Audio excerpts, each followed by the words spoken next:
issue. This is more for other public spaces, like if there's a restricted area in the public works, if somebody's, gets into a public works. Anywhere facilities. Exactly. Okay. The issue came up when there were people in a park that it wasn't criminal behavior yet, but it was really, really disturbing behavior, and the police weren't there to observe it. And so they were looking for tools to be able to address this situation. And so the parks are the scenario that kind of led to the development of the ordinance.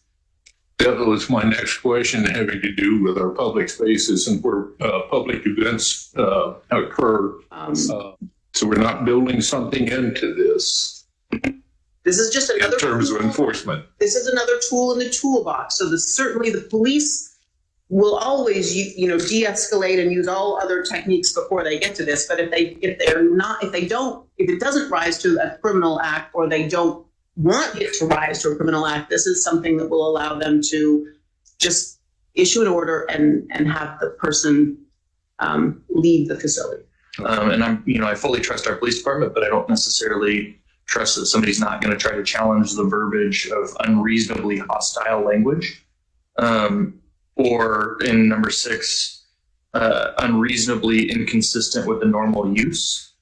So it seems like when we add verbiage like that, it kind of opens the doors for people to challenge it and push buttons. And so was there any concern from Captain Fletcher, your department, or City Attorney Parker, from your perspective?